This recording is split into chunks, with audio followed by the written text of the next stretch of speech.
వచ్చిన తర్వాత భారతదేశంలో ఎన్నికలు అయిపోయిన తర్వాత ఓడిపోయినటువంటి ఏ రాజకీయ పార్టీ కూడా చవిచూడనటువంటి అంత పెద్ద సంక్షోభాన్ని బీఆర్ఎస్ చూస్తుంది. ఇవాళ అధికారం కోల్పోయిన తర్వాత ఇమీడియట్గా కొంతమంది పక్కకు వెళ్ళిపోవటమో లేదంటే సైలెంట్గా ఉండటమో చాలా సందర్భాల్లో చాలా రాజకీయ పార్టీలో చూసాం. కొన్ని పార్టీల్లో కొంత కుదుపు అనేది సహజమే. బట్ బీఆర్ఎస్ ఎదుర్కొన్న పరిస్థితి చాలా దారుణంగా కనపడతా ఉంది. నమ్ముకున్న వాళ్ళు, నమ్మి ఇంతకాలం పదవులు అనుభవించిన వాళ్ళు ఎవరు కూడా మిగిలే పరిస్థితి లేదు. కేశవరావు నిన్న వెళ్ళిపోయినటువంటి ఒక తీరు చూసిన తర్వాత డిఫరెంట్గా కనపడుతుంది. కేసీఆర్ గారు పిలిచి మాట్లాడారని చెప్తున్నారు. ఆయన పిలిచారా మరి ఈయన వెళ్ళారు. కానీ ఇంత చేస్తే కూడా వెళ్ళిపోతావా, ఇన్ని పదవులు ఇచ్చాను ఇంత అని చెప్పని. బట్ పదవులు రాని వాళ్ళు నిలబడతారా, పదవులు ఉన్నవాళ్ళు పదవులు అనుభవించి పదవులు లేనప్పుడు వెళ్ళిపోతారా? ఇవన్నీ కూడా తెలంగాణ రాజకీయాల్లో 2014 తర్వాత చూసిన పరిణామాల్లో కేసీఆర్ గారు తెలుగుదేశం శాసనసభ పక్ష విలీనం, అట్లనే కాంగ్రెస్ శాసనసభ పక్ష విలీనం, కాంగ్రెస్ పార్టీ శాసన మండలి విలీనం, ఇవన్నీ కూడా చూసాం మనం గతంలో. కాబట్టి అవన్నీ కూడా మళ్ళీ పునరావృతం అవుతున్నాయా? కాంగ్రెస్ పార్టీ మళ్ళీ మీరు మాకేమిచ్చారో మేము మీకు అదే ఇస్తామని చెప్పని చేస్తున్నారా? బీఆర్ఎస్ శాసనసభ పక్ష విలీనాన్ని రేవంత్ రెడ్డి టార్గెట్ పెట్టుకున్నారా? అది సాధ్యమవుతుందా? కడియం శ్రీహరి గారు లాంటి నేత, ఆయన యాక్చువల్గా ఎవరు వెళ్ళినా వెళ్ళకపోయినా కూడా కడియం శ్రీహరి ఇట్లాంటి వాళ్ళు ఉంటారు అని చెప్పి అనుకున్న పరిస్థితిలో ఆయన కూడా వెళ్ళిపోతున్న పరిస్థితి. ఆయన కుమార్తె, ఆమెకి పార్లమెంట్ టికెట్ ఇస్తే ఆమె పోటీ చేయను అనే పరిస్థితిని పక్కన పెడితే ఆ లేఖలో క్లియర్గా కబ్జాలు, లిక్కర్ స్కాము, ఫోన్ ట్యాపింగ్ ఇవన్నీ కూడా బీఆర్ఎస్ పరిస్థితి దిగజార్చి అని వ్యాఖ్య చేయడం ద్వారా కడియం శ్రీహరి గారు కూడా వెళ్ళిపోతున్నారనేది క్లారిటీ కనపడుతూ ఉంది. బహుశా వాళ్ళిద్దరిలో ఎవరో ఒకళ్ళు పార్లమెంట్కి చేస్తారని, కావ్య పార్లమెంట్ కాంగ్రెస్ క్యాండిడేట్ అవుతుందని, కడియం శ్రీహరి గారు ఆ తర్వాత నుంచి క్యాబినెట్లోకి వచ్చే పరిస్థితులు ఉంటాయని బహుశా. క్యాబినెట్లోకి రావాలంటే శాసనసభ పక్ష విలీనం జరగాలి. ఈ విలీనం 2/3 అయితే విలీనం అవుతుంది. ఆ దిశగా ప్రయత్నాలు జరుగుతూ ఉన్నాయా? కేసీఆర్ దీని నుంచి ఎలా బయటపడగలుగుతారు? కేసీఆర్కి ఆ శక్తి ఉందా? ఉద్యమ నాయకుడిగా ఉండి ఉద్యమ పార్టీని ఇంత బలహీనంగా ఉందా? ఉద్యమ పార్టీ పునాదులు ఇంత బలహీనంగా ఉన్నాయా? ఇటువంటి ఒక చర్చ కూడా జరుగుతోంది. దేవిప్రసాద్ గారు మనతోటి, బీఆర్ఎస్ పార్టీ సీనియర్ నాయకులు. భవానీ రెడ్డి గారు ఉన్నారు, కాంగ్రెస్ పార్టీ అధికార ప్రతినిధి. భాగం రంగారెడ్డి గారు బీజేపీ నాయకులు. అట్లనే తిరునగరి జోష్న గారు తెలుగుదేశం పార్టీ జాతీయ అధికార ప్రతినిధి. వీళ్ళు కూడా మనతో జాయిన్ అవుతారు. ముందుగా దేవిప్రసాద్ గారితో ప్రారంభిద్దాం. దేవిప్రసాద్ గారు, నేను ఒక మాట అన్నాను, స్వతంత్ర భారతంలో ఒక పార్టీ ఇంత సంక్షోభానికి గురైంది అంటే, స్వతంత్ర భారతం అంటే నాకంత వయసు లేదు, అంత శక్తి కూడా లేదు, కానీ మాట్లాడే శక్తి కనీసం ఒక 30 ఏళ్ళలో చూసుకున్నప్పుడు కుదుపులను అనుకున్నప్పుడు ఇంత పెద్ద కుదుపు వితిన్ 100 డేస్లో రావటం అనేది ఎక్కడ కనపడలేదు. ఆ తర్వాత కొన్ని ఎదురు దెబ్బలు జరగటం అని ఉన్నాం. కానీ బట్ నిన్న మీ పార్టీ సెక్రటరీ జనరల్ అనుకుంటాను ఆ పోస్టు, గతంలో నరేంద్ర గారు, విజయశాంతి గారు చేశారు, ఆ తర్వాత కేశవరావు గారు చేశారు. వాళ్ళనేమో కేసీఆర్ గారే పంపించేశారు అని చెప్పి కేసీఆర్ గారి మీద ఒక ఆరోపణో, నిందో, లేదంటే ఏదో అపవాదో, whatever it may be, దాని వర్ణన అట్లా ఉండేది. బట్ ఇక్కడేమో ఈయన తనంతట తానుగా వెళ్ళిపోయారు. వెళ్ళే ముందు నిన్న కలిసినట్టున్నారు కేశవరావు గారు. బట్ మీరు కూడా వెళ్ళిపోతున్నారా అని చెప్పని అడిగారంట. పదవులు అనుభవించి వెళ్ళిపోతారా అని చెప్పని. ఏం చేస్తారు దేవిప్రసాద్ గారు? గతంలో కూడా పరిణామాలు చూశారు కదా, ఎట్లాంటి వాళ్ళు ఎలాంటి వాళ్ళు పార్టీలు వీడి వెళ్ళిపోయారో. నేను ఇందా చెప్పిన శాసనసభ పక్ష విలీనం అనేటువంటి ఒక కాన్సెప్ట్ తోటి ప్రత్యర్థి పార్టీలని, వ్యక్తుల్ని నిర్వీర్యం చేసే ప్రయత్నం బీఆర్ఎస్ చేసినప్పుడు ఇవాళ అదే మళ్ళీ బీఆర్ఎస్ వైపు మళ్ళీ వస్తుందా? శరాఘాతం అవుతుందా మీకు? దేవిప్రసాద్ గారు. గుడ్ మార్నింగ్ విజయ్ గారు, ప్యానల్లో ఉన్నటువంటి పెద్దలకు అందరికీ నమస్కారం. గుడ్ ఫ్రైడే సందర్భంగా గుడ్ ఫ్రైడే జరుపుకుంటున్నటువంటి తెలుగు ప్రజలకు అందరికి కూడా శుభాకాంక్షలు. దేశవ్యాప్తంగా ఉన్నటువంటి మిత్రులకందరికీ. ప్రధానంగా విజయ్ గారు, మీరు చెప్పినట్టు అంటే భారతదేశంలో అనేక రాజకీయ పార్టీలు అనేక రాజకీయ లక్ష్యాల కోసం ఉద్భవించినటువంటి అనేక పార్టీలు చూసినాం. ఆ పార్టీల మనుగడ ఎట్లా కొనసాగుతుందో చూసినాం.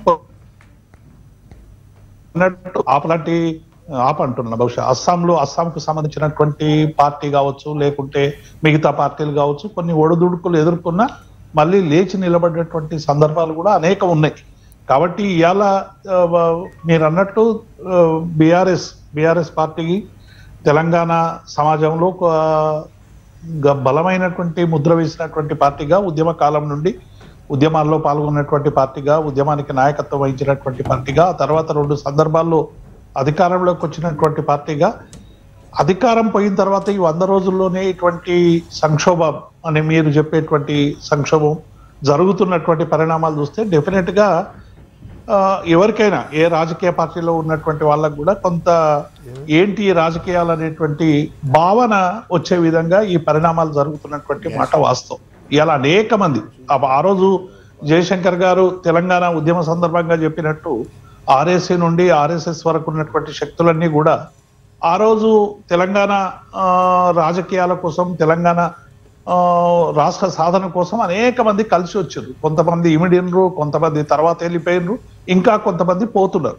ఎంతమంది పోయినా ఇది బీఆర్ఎస్ కు మీకు కూడా తెలుసు విజయ్ గారు, ఈ 30 సంవత్సరాల్లో టీఆర్ఎస్ పార్టీ అనేక ఒడిదుడుకులు ఎదుర్కొన్నది. గెలిచినటువంటి ఎమ్మెల్యేలందరూ కూడా ఆనాడు 10 మంది ఎమ్మెల్యేలు, మాకున్నటువంటి 16లో దాదాపుగా 10 మంది కూడా ఆనాడు వైఎస్ రాజశేఖర రెడ్డి గారు పరిపాలనలో వాళ్ళందరూ కూడా వైఎస్ రాజశేఖర రెడ్డి గారికి మద్దతు ఇచ్చి తెలంగాణకు సంబంధించినటువంటి ఆకాంక్షలు పక్కకు పెట్టి ఆనాడు ఇంకొక పార్టీలో చేరడానికి కానీ వారితో అలైన్ కావడానికి కానీ చేసినటువంటి ప్రయత్నం మొత్తం సమాజం అంతా కూడా చూసి.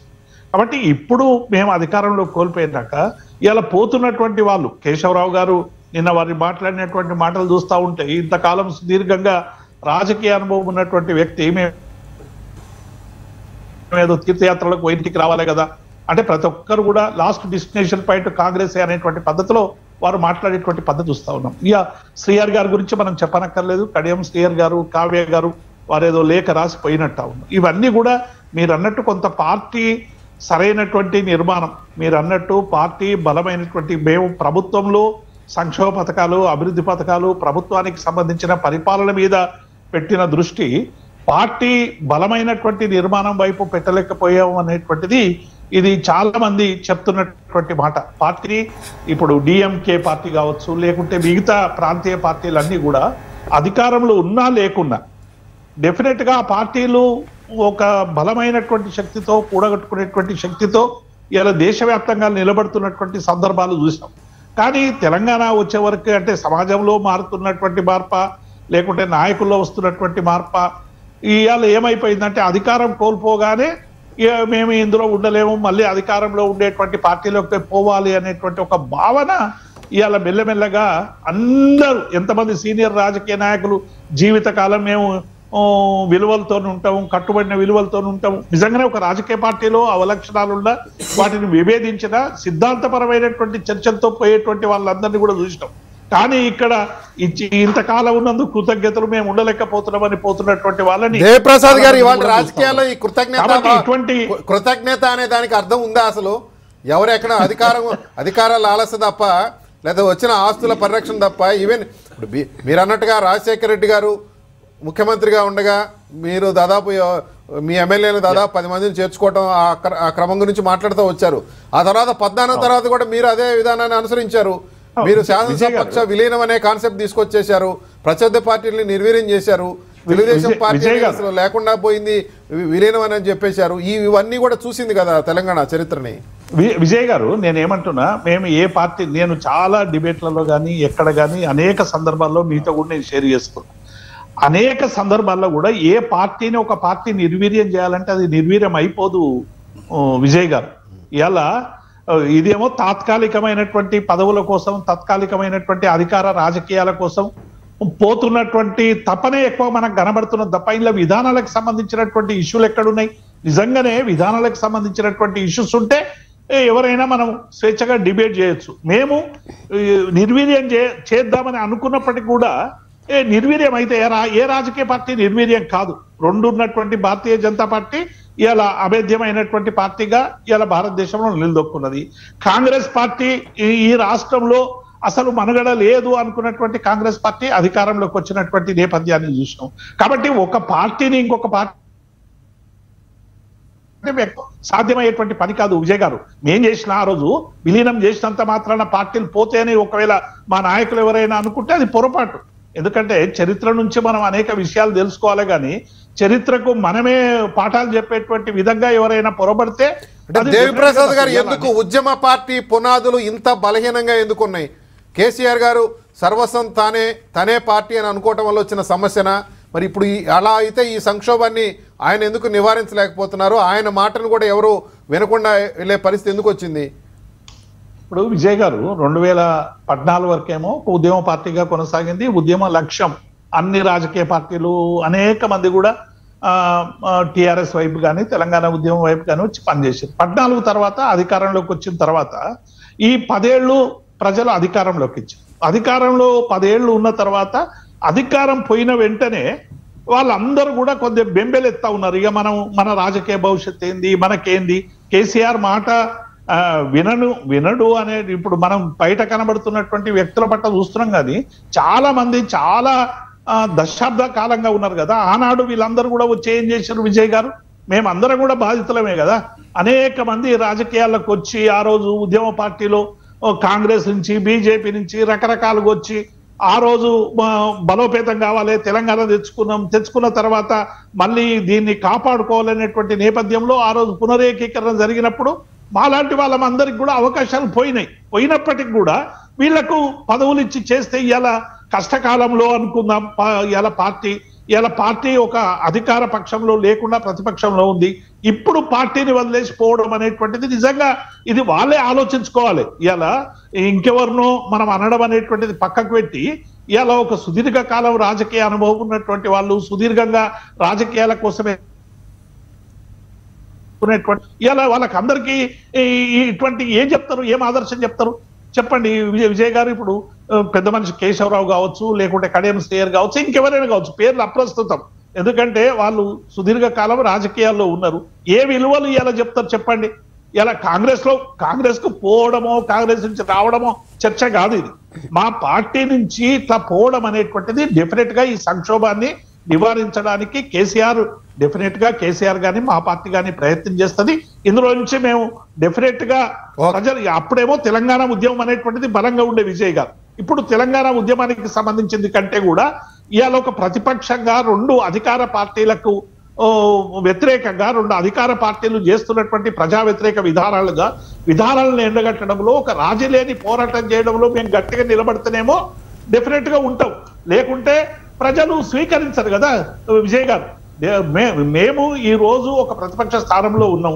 ఈ ప్రతిపక్ష స్థానానికి వన్నె తెచ్చే విధంగా మేము ప్రజల పక్షం ఉంటేనే ప్రజలు మమ్మల్ని ఆదరిస్తారు.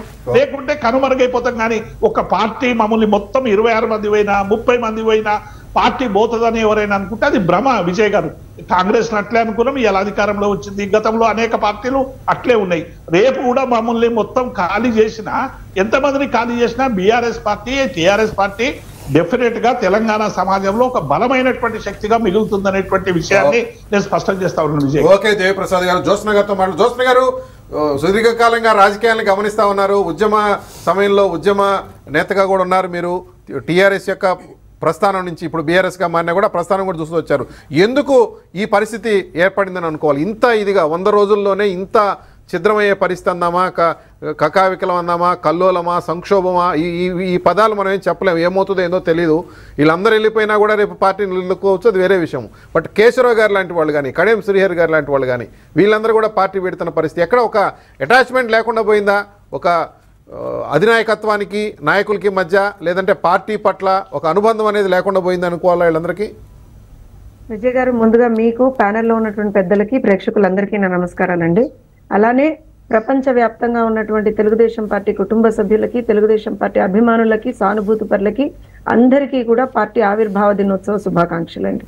42 సంవత్సరాల తెలుగుదేశం, 42 సంవత్సరాలు.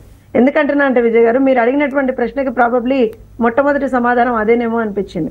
అంటే ఒక పార్టీ ఎప్పుడైనా సరే ఒక విధానంతో, ఒక సిద్ధాంతంతో, అలానే ప్రజలతోటి మమేకమై పనిచేస్తూ ఉన్నటువంటి సందర్భంలో ఖచ్చితంగా పార్టీ అనేటువంటిది ఒడిదొడుకులు కామన్ అండి, అందులో డౌటే లేదు విజయ్ గారు.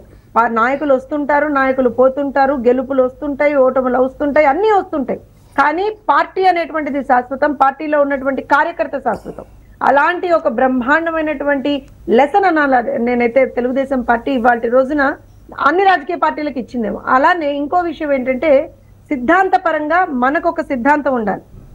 పక్కవాడిని దూషించడమో, పక్కవాడిని టార్గెట్ చేసో, ఇంకో పార్టీని టార్గెట్ చేసో, ఇంకో అంటే ఒక ప్రాంతం బేస్డ్ గానో, ఒక కులం బేస్డ్ గానో, ఒక మతం బేస్డ్ గానో ఈ రకంగా రాజకీయాల్లో మనం మనుగడ కొనసాగించాలి అంటే ప్రాబబ్లీ అది అండ్ అప్పుడు మనం ఏం చూస్తామంటే షార్ట్ లివ్డ్ విక్టరీస్ చూస్తాము, షార్ట్ లివ్డ్ ఓటములు చూస్తాము, డిఫీట్స్ చూస్తాం విజయ్ గారు.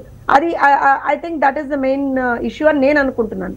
ఇప్పుడైతే నిజంగా ఒక విషయం అయితే చెప్తాను విజయ్ గారు, ఖచ్చితంగా తెరాస పార్టీ పుట్టినటువంటి విధానం ఏది ఉంది, అది ఒక వాట్ షుడ్ ఐ సే ఏమంటారంటే ఉద్యమ పార్టీగా ఆ రోజున తెరాస పుట్టింది. టిఆర్ఎస్ పుట్టినప్పుడు ఉద్యమ పార్టీగా పుట్టింది. కానీ ఉద్యమ పార్టీగా పుట్టినటువంటి పార్టీ ఆ ఉద్యమంలో ఉండేటువంటి ఆ భావాన్ని, ఆ సిద్ధాంతాన్ని ఎక్కడో పక్కన పెట్టేసిందండి. ఎప్పుడైతే అధికారంలోకి వచ్చిన తర్వాత, అంటే నేను give utmost respect to Devi Prasad అన్న గారికి కావచ్చు, ఇలా ఎంతో మంది ఎవరైతే తమ జీవితాలు సైతం ఉద్యమానికి, పార్టీకి దారాదత్తం చేశారో వాళ్ళందరికీ కూడా నిజంగా కూడా శిరసు వంచి నమస్కారాలు చేస్తూ ఈ మాట అనాల్సినటువంటి పరిస్థితి. ఎందుకంటే ఇవాల్టి రోజున ఉద్యమ పార్టీగా పుట్టినటువంటి పార్టీ ఎప్పుడైతే అధికారంలోకి వచ్చిందో ఉద్యమాన్ని మర్చిపోయారు, ఆ ఫైటింగ్ స్పిరిట్ ని మర్చిపోయారు, ప్రజలతోటి మమేకం అవ్వాలి అనేటువంటి ఒక కాన్సెప్ట్ ని మర్చిపోయారు. అనుక్షణం కూడా ఒక నియంతృత్వ ధోరణిలో ఒక డిఫరెంట్ పందాలో వాళ్ళు పోయినప్పుడు దేర్ వాజ్ డిస్కనెక్ట్ అండి. మనం ఒప్పుకోవాలి ఆ విషయాన్ని. ఒక డిస్కనెక్ట్ వచ్చింది. దాంతో పాటుగా ఏమైంది అనంటే, నీవు నేర్పిన విద్యనే నీరజాక్ష అన్నట్టుగా ఇవాళ రోజున అవును వాళ్ళు తీసుకుంటే తప్పలేదు, మేము తీసుకుంటే తప్పేంటి అనేటువంటి ఒక ఆలోచన అనేటువంటిది మిగతా పార్టీలకు వచ్చేసిందేమో అంటున్నా. ఆ రోజున 2014లో ఉద్యమం పీక్ లో వెళ్ళి ఆ రోజునే మనకి తెలంగాణ సిద్ధించుకున్న తర్వాత 2014లో ఎప్పుడైతే ఎన్నికలు వచ్చాయో ఆ రోజున తెలుగుదేశం పార్టీ కావచ్చు, కాంగ్రెస్ కావచ్చు, టిఆర్ఎస్ కావచ్చు, బీజేపీ కావచ్చు, అందరికీ కూడా సీట్లు వచ్చాయి కదండి.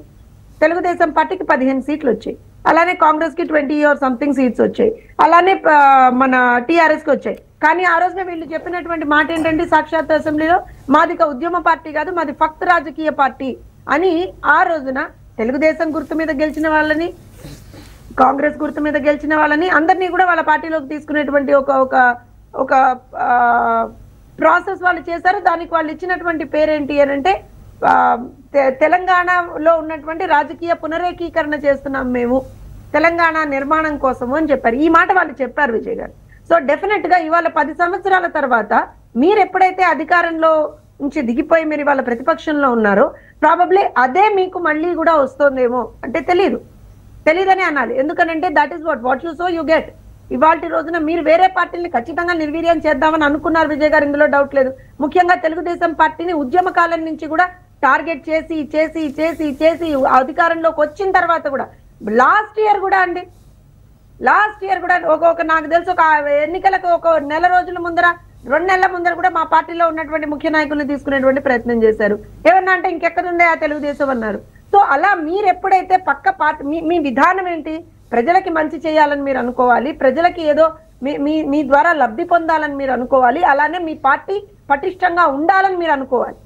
అంతే తప్పించి నేను అనేది పక్క పార్టీల నుంచి వచ్చిన వాళ్ళకి పదవులు ఇవ్వకూడదా అంటే ఇవ్వచ్చేమో, కానీ మీ పార్టీలో ఉన్న వాళ్ళని ఎక్కడో మరుగున పడేసి పక్క పార్టీ నుంచి వచ్చిన వాళ్ళనే మీరు అందలం ఎక్కి కూర్చోబెడితే ఏం జరుగుతుంది?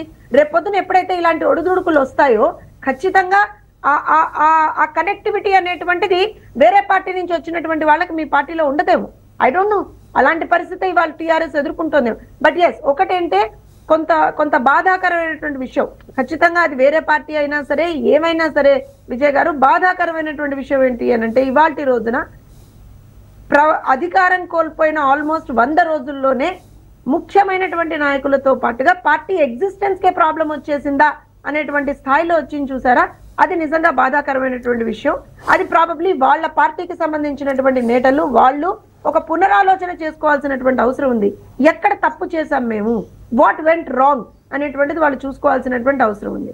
ఇక్కడ దీంతో పాటుగా ఎప్పుడైనా సరే, ఇప్పుడు తెలుగుదేశం పార్టీ ఉంది విజయ్ గారు, 20 సంవత్సరాల నుంచి మేము తెలంగాణలో లేవు అధికారంలో, అయినా సరే ఇవాల్టి వరకు కూడా ఏమంటారు అంటే జెండా మోసేటువంటి కార్యకర్త బేస్డ్ గా మా రాజకీయం నడుస్తుంది తెలంగాణలో. ఇప్పటికీ కూడా ఎవరికి ఏ కష్టం ఎక్కడొచ్చినా సరే, ఏ మారుమూల గ్రామంలో ఉన్నా సరే, ఆ గ్రామంలో ఉన్నటువంటి మా గ్రామ కమిటీకి సంబంధించినటువంటి అధ్యక్షుడి దగ్గరికి వెళ్ళి అయ్యా మాకు ఈ ప్రాబ్లం ఉంది అని చెప్తారు. సో డెఫినెట్ గా అక్కడ అధికారంలో అది ఇవాళ కాంగ్రెస్ కావచ్చు, అంతకు ముందర టీఆర్ఎస్ కావచ్చు, ఎవరు అధికారంలో ఉంటే వాళ్ళ దగ్గరికి వెళ్ళి సానుకూలంగా ఆ సమస్యను పరిష్కారం చేసే దిశగా వాళ్ళతోటి మాట్లాడడం, లేకపోతే కంబాటివ్ గా కొన్నిసార్లు మాట్లాడాల్సినటువంటి పరిస్థితి కూడా ఏర్పడింది కావచ్చు.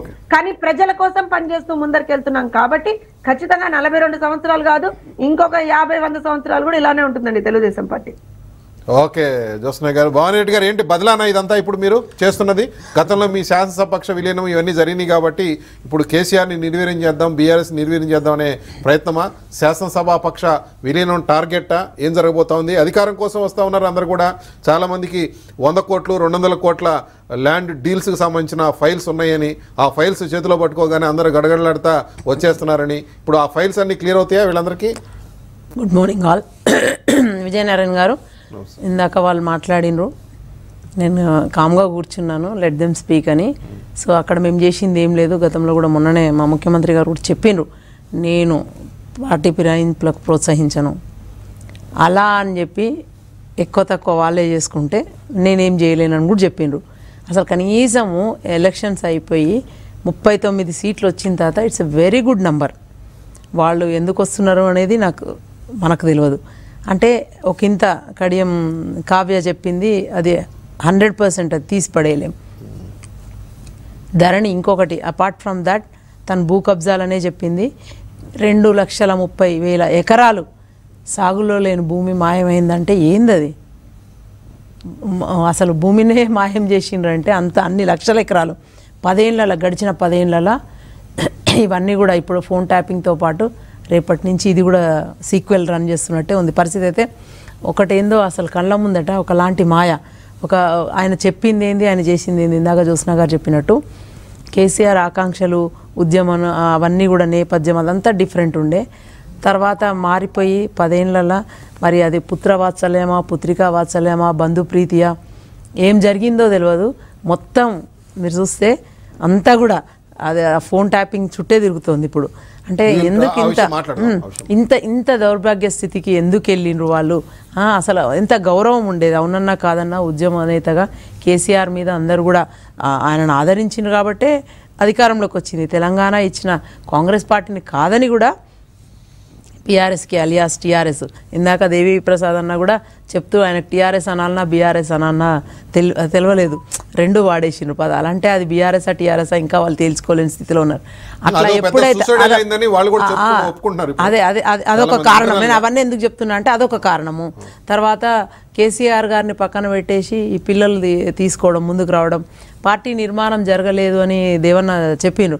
పార్టీ నిర్మాణం ఎట్లా జరుగుతుందండి? మొత్తం పెద్దరికం అంతా వాళ్ళ చేతిలో పెట్టుకొని, ఆఖరికి మంత్రివర్గ కూర్పులో కూడా శాఖలన్నీ వాళ్ళ దగ్గరనే పెట్టుకొని, ఏది జరగాలన్నా మిగతా మంత్రులను అందరినీ ఉత్సవ విగ్రహాలను చేసి కుర్చీలకు పరిమితం చేసి వాళ్ళకు ఒక ఆఫీసు, కారు, గన్మెన్లు అంతే తప్ప పరిపాలనలు ఎక్కడ కూడా వాళ్ళను ముందుకు పెట్టలేని పరిస్థితి. ఇవన్నీ చేసి మొత్తం నేనే చేసిన, అంతా నాదే అని చెప్పి డీసెంట్రలైజ్ చేయకుండా ఉంటే ఇదే జరుగుతుందండి. అంటే అందరూ కూడా అవకాశం కోసం వేచి చూసిండ్రేమో అని కూడా చెప్పొచ్చు. ఎప్పుడైతే కాంగ్రెస్ అధికారంలోకి వచ్చిందో అప్పటి నుంచి ఆలోచించి ఇప్పుడు వరుసగా వస్తుండొచ్చు. మొదలే చెప్పిన మళ్ళొక్కసారి లెట్ మీ రీఇటరేట్, గౌరవ ముఖ్యమంత్రి గారు ఒక సందర్భంలో కాదు చాలా సందర్భంలో చెప్పిండ్రు, ప్రజలు గౌరవించిండ్రు మమ్మల్ని, మా పార్టీని ఆదరించిండ్రు, చక్కటి నంబర్తోనే మాకు అధికారం కట్టబెట్టిండ్రు, ప్రోత్సహించను నేను ఇవన్నీ కూడా ఫిరాయింపులను ముందే చెప్పిండ్రు. కానీ జరుగుతున్నది చూస్తూ ఉంటే వాళ్ళకి అక్కడ ఉండలేని పరిస్థితి ఆ పార్టీలా. చూసిండ్రు కదా ఎంత దారుణాలు జరుగుతున్నాయి వరుస పెట్టి, ఒకటి కాదు. సో అప్పుడు వాళ్ళు అనుకుంటే వాళ్ళ రాజకీయ భవిష్యత్తు మీద వాళ్ళకే ఒకంత అనుమానం వచ్చి బయటికి వస్తున్న పరిస్థితి. టికెట్లు ప్రకటించిన తర్వాత మల్కాజ్గిరి కూడా షంబీపూర్ రాజు పక్కకు తప్పుకొని, తర్వాత ఆయన రాగిడి లక్ష్మారెడ్డి గారు ముందరికి రావడం, కావ్య గారు ఇప్పుడు తను కూడా విరమించేసుకోవడం, ఇవన్నీ కూడా విరమించుకోవడం ఒక వ్యక్తి అయితే ఆమె లేఖ రాయటం ద్వారా వాళ్ళు కాంగ్రెస్ లో చేరబోతున్నారు. ఆమె మీకు పార్టీ క్యాండిడేట్ అవుతారా? అట్లా అని కూడా చెప్పలేము. కడియం శ్రీహరి గారు కూడా కావచ్చు, కడియం శ్రీహరి గారు కూడా కావచ్చు, లేకపోతే ఆల్రెడీ వచ్చిన దగ్గర కూడా మీరు చాలా దగ్గర చూసిండ్రు, పెద్దపల్లిలో చూసిండ్రు. తర్వాత వచ్చిన సిట్టింగ్ ఎంపీ వచ్చినా కూడా అక్కడున్న సర్వేల ఆధారంగా అవన్నీ చూసుకొని అంచెలంచెలుగా ఉంటుంది. Again it's a Congress party, national party. KCR decide చేస్తానో, కేటీఆర్ డిసైడ్ చేస్తానో అయ్యేది కాదు అది. సో అట్లా మనది జాతీయ పార్టీ. ఆడ ఉన్న ఆ పరిస్థితుల ప్రకారం అక్కడ ఓటర్స్ శైలి అది చూసి ఆ సర్వేల ఆధారంగా టికెట్లు ఇస్తారు. సో చేవేళ్ళ కూడా చూసినాం, రంజిత్ రెడ్డి గారు వచ్చిన తర్వాత సునీత మహేందర్ రెడ్డి గారు ఇటు రావడం, అంటే తను అక్కడ ఇంతకుముందు చైర్పర్సన్గా జిల్లాలో బలమైన నేతగా ఉండడం, అంటే అవన్నీ ఉంటాయి కూర్పు. ఇప్పుడు ఎంత అనుకున్నా కూడా అబ్రహం గారు వచ్చిండ్రు, మంద జగన్నాథం గారు వచ్చిండ్రు పార్టీలకు, అయినప్పటికీ కూడా పార్టీ సీనియర్ నేత మల్లు రవి గారు is going to contest from Nagar Kurnool. తర్వాత చామల కిరణ్ రెడ్డి గారు అక్కడ ఉన్నప్పటికీ, మిగతా వాళ్ళందరూ వచ్చినప్పటికీ కూడా రాబోతున్న నేతలను కూడా ఉన్నారు అక్కడ. అయినా సరే పార్టీ కోసం కష్టపడ్డారైనా కాబట్టి ఆయన అట్లా ఏముండదు. ఆ వివిధ సామాజిక కూర్పులతోనే అక్కడెక్కడ ఏమైనా జరిగి ఉండొచ్చు. కానీ ఎప్పుడు కూడా పార్టీకి పనిచేసిన వాళ్ళకి అందరికి కూడా పెద్దపీట వేసిండ్రు. పార్టీ గెలుపుల దోహదపడ్డ వాళ్ళందరినీ కూడా పార్టీ గుర్తించి వివిధ హోదాలలో పెట్టినప్పటికీ ఆల్రెడీ. సో ఏమైనప్పటికీ కూడా let's confine to our topic. TRS alias BRS అనుసరిస్తున్న ఆ విధానాలైన నచ్చకనో, లేకపోతే కాంగ్రెస్ పార్టీ జనాలకు చేస్తున్న మంచిని చూసో, చెప్పిన 6 గ్యారంటీలు ఏవైతే మేనిఫెస్టో, అదే అయితే మేము ఎక్కడ కూడా చెప్పలేదు కదా. మేము ఎక్కడన్నా చెప్పినామా స్టేట్మెంట్లు ఎవరన్నా మా అది ఒక లాంటి అంటే ఇప్పటికైనా ఒళ్ళు దగ్గర పెట్టుకొని చక్కగా ప్రజలు ఇచ్చిన మ్యాండేట్ ని గౌరవించి మీరు ప్రతిపక్షంలో అంటే మీకు ప్రతిపక్ష హోదా ఇచ్చిండ్రు, ప్రతిపక్షంలో కూర్చొని ప్రజల ప్రజల సమస్యల మీద పోరాడమని చెప్పిండ్రు. కానీ వాళ్ళ ఇవన్నీ కూడా బయటకు వస్తాయని అప్పుడు మేము కూడా అనుకోలేదు. ఇట్లా వరుస పెట్టి చట్టం తన పని అయితే తను చేసుకోబోతా ఉంది. చూసిండ్రు కదా, అప్పటికే మేము వార్న్ చేస్తూ ఉన్నాము. ఈ రావులంతా ఏంది, ప్రణీత్ రావు, ఈ భుజంగరావు, ఈ అదేంది రాధాకిషన్ రావు, ఇవన్నీ చూస్తూ ఉన్నాం కదా. ఇవన్నీ రేవంత్ రెడ్డి గారు 3 సంవత్సరాల క్రితమే ఆ లిస్ట్ అంతా చదివిన 16 మంది. అంటే ఇంతమంది ఇట్లా పెట్టుకుంటున్నావు, ఎందుకు రిటైర్ అయినాక కూడా మన ప్రాంతం వాళ్ళకి ఎందుకు ఇంత అన్యాయం చేసినావు, వాళ్ళందరినీ ఎందుకు పెట్టుకుంటున్నావు, నీ కులపోళ్ళనా, నీ చుట్టపోళ్ళనా, లేకపోతే నీకు కొమ్ము గాయడానికి అని చెప్పి చాలాసార్లు అప్పుడే కనుక కనీసం కించిత్ ఆలోచించి అట్లా జరుపుకున్నా ఆయన ఏం కాకపోతుండే. ఇవాళ వాళ్ళందరూ తనకు థ్రెట్ అయినరు. ఆ నవీన్ రావు వీళ్ళందరూ కూడా చూసిండ్రు. నిన్న మొన్న మీరు you are very much aware of that. నాకన్నా కూడా ఇప్పుడు ప్రస్తుతం వస్తాయి అవి కూడా. శ్రవణ్ రావు వరుసపెట్టి వస్తూనే ఉన్నాయి కదా. ఓకే ఓకే రంగారెడ్డి గారు, సుదీర్ఘమైన రాజకీయ అనుభవం ఉంది మీకు. ఒక ప్రాంతీయ పార్టీ ఓడిపోయిన తర్వాత ఒడిదుడుకులు ఎదుర్కోవడం అనేది సర్వసాధారణం, చాలా జరుగుతాయి. అస్సాం గణ పరిషత్ దగ్గర తీసుకుంటే ఈ చివరి వరకు కూడా తెలుగుదేశం పార్టీ కూడా గతంలో కొన్ని ఇబ్బందులు చూసింది అధికారం కోల్పోయిన తర్వాత. బట్ ఆ తర్వాత పార్టీ పటిష్టమైనటువంటి పునాదులు ఉన్న పార్టీలుగా నిలబడి బ్రహ్మాండంగా మళ్ళీ అధికారాలు రావడం జరిగింది. సరే, ఇప్పుడు కూడా ఏదో అయిపోయింది, ఇక బీఆర్ఎస్ పని అయిపోయిందని చెప్పడానికి కాదు. బట్ ఈ పరిణామాలు, ఈ కేశవరావు గారు కానీ, కడియం శ్రీ గారు ఇలాంటి ఇటువంటి వాళ్ళందరూ కూడా వెళ్ళిపోతున్న పరిస్థితి కానీ, ఇక్కడ రానా Nagendra already sitting MLA mayor వెళ్ళిపోవటం కానీ, చాలామంది ఇంకా క్యూ కట్టున్నారని, ఈ పక్ష విలీనం అయిపోతుందని, ఈ సిచ్యువేషన్ ఒకటి ఎందుకు అరైజ్ అనుకుంటారు? యాక్చువల్గా ఏమైందంటే, మనము ఈ 10 సంవత్సరాలు ఒక ఫ్యూడల్ ప్రభుత్వాన్ని నడిపినాం. కేశవరావు గారు మా కాంగ్రెస్ పార్టీలో పనిచేసినప్పుడు ఏదన్నా చిన్నగా అతనికి ఏదైనా ఇష్యూ ఉంటే అవుట్ స్పోకన్ అవుతుండే. అతను అక్కడ నేను అనుకుంటా ఒక జైలు ఉన్నట్టే ఉన్నాడేమో. ఇప్పుడు బయటికి పోలేక తెలంగాణకు వ్యతిరేకంగా మాట్లాడితే తెలంగాణకు నష్టం అవుతుంది, లేకపోతే తన పొలిటికల్ జీవితానికి నష్టం అవుతుంది. ఆ వయసులో ఏం మాట్లాడలేక ఉన్నారని నా ఆలోచన. ఎందుకంటే నేను వారికి చాలా దగ్గర నుంచి వారికి పరిచయం కాబట్టి చెప్తున్నా. నా స్కూల్ డేస్ నుంచి కూడా వారి పరిచయం నాకు. అసుంటి నాయకుడు కూడా హ్యూమిలేట్ కాకుండా పోయిండని నేను అనుకోను. ఇక ఇప్పుడు కేసీఆర్ అనుకుంటుండొచ్చు పవర్ రాగానే వెళ్ళిపోయిండంటే. కేసీఆర్ గారికి పవర్ లేదా అండి? పీసీసీ ప్రెసిడెంట్ లేకుండా అదే రాజ్యసభ కాంగ్రెస్ చేయకపోయినా నువ్వు చేసిన అట్లా. అసలు తెలంగాణ భూమి పుట్టినప్పటి నుంచి ఇంత నియంత నిజాం కూడా లేకుండే, అంత నియంతవు. అసలు నువ్వు మనుషులను కలవవు. అసలు ఒక చిన్న పొలిటికల్ వర్కర్కు జబ్బు వస్తే నేను ఎవరిని పట్టుకున్నాలో తెలియదు. ఇక ఒక్కటే నడిపిస్తుండండి మామాళ్ళని దుకాణం.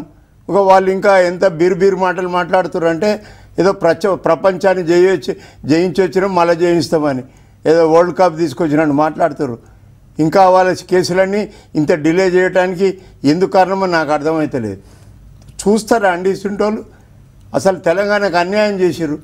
ఒక ఇరిగేషన్ మీద నువ్వు 2 లక్షల కోట్లు ఇన్వెస్ట్ చేసి నీవన్నావు. అది ఈవెన్ మన గోదావరిని అనుసంధానం చేస్తే 48,000 చెరువులు ఉన్నాయి. ఖాళీ 10,000 కోట్లలో 2,000 టీఎంసీ వస్తాయి. 2 లక్షలు చేసిండ్రు, అందులో సగం తోపుక తిన్నారు. భూములు తింటురి, ఇరిగేషన్ తింటురి, గాలిని తింటురి, ఏదైనా తినంది ఉన్నదా చూడురి. అసలు తెలంగాణ భూములను ఎట్లా దోస్తారు తెలుసా? అంతకుముందు నిజాం పీరియడ్లో ఒక ఎగ్జాంపుల్, ఒక అతనికి 100 acres ఉందనుకో, అతనికి పన్ను ఎక్కువ కట్టాల్సి వస్తుందని పొవ్వు తీసేస్తుంది. కొన్ని ల్యాండ్స్లో 100 ఎక్కువ ఎక్సెస్ వచ్చింది. అవన్నింటినీ నాకు రాయి, లేకపోతే నీకు ఇంత ఇవ్వాలి, నాకు 30% ఇవ్వాలి, 40% ఇవ్వాలి. ఇవాళ రంగారెడ్డి జిల్లాలో దగ్గర 2 లక్షల ఎకరాలు వాళ్ళు దోషిర్రు. దానికి సిబిఐ అవసరం లేదా? 2 లక్షల ఎకరాలు 2 లక్షల ఎకరాలు చెప్తున్నారు. లేదు లేదు. నేను ఒక ఉదాహరణ చెప్తా. నాకే, మేము 7 తాతలం, మాకు ఒక ల్యాండ్లో 110 ఎకరాలు ఉన్నాయి. అది 100 ఎకరాలు ఎక్సెస్ వచ్చింది. మళ్ళీ వాళ్ళు వీళ్ళు అందరు కలిసిర్రు, దాన్ని దోసుక తిన్నారు. నేను ఇప్పుడు కోర్టులో వేసిన, హైకోర్టులో ఏమనంటే వాడు ల్యాండ్ తీసుకుని నాకు కేసీఆర్ తెలుసు అంటాడు, నాకు ఇప్పుడే హరీష్ రావు తనకు పోయినా అంటాడు, నీ సంగతి చూస్తామంటాడు. ఎవడన్నా పోరాడితే వాని మీద కేసులు పెడతారు. దోచుకొని తిన్నారండి, ఇంతకన్నా పెద్దగా లేదు. మేము వెనకటికి ఇట్లా ఉంటుందని కూడా తెలియదు. ఇంకా ప్రతివాద మాటలు మాట్లాడుతుర్రు. మొత్తం అంతా దోసినాక కూడా ఆ ఎమ్మెల్యేలు కూడా ఇంకేమైనా ఆశ ఉన్నదని చూస్తుండేమో, ఆ సంపాదించిన దాంట్లో ఏమైనా ఇస్తారని ఆశకుంటున్నారు. అసలు ఫస్ట్ దినమే ఆ రిజిగ్నేషన్ కొట్టి వెళ్ళిపోవాలి ఆత్మగౌరవం ఉన్నాడు. ఇంకా వాళ్ళు పొలిటికల్ పార్టీ అట, ఆయన నిర్మాణం చేస్తాడట, ఇంకా ఉద్యమం చేస్తాడట, ఇంకా మళ్ళీ పార్టీని నిర్మాణం చేస్తాడట. ఎవరన్నా నమ్ముతారా అదని? అసలు తెలంగాణలో ప్రజలు ఇంత ఓపిక ఉండడానికి వాళ్ళకి సల్యూట్ కొట్టాలి. ఎందుకంటే ఇది పోరాటాల గడ్డ, మంచి మంచి ఉద్యమాలు చేసింది. ఈయన మీద ఎందుకు చేయలేదో అర్థం కాలేదు. ఎంత హింసించిండండి ఈ 10 ఏళ్ళ. సెక్రటరేట్కి రాడండి ముఖ్యమంత్రి.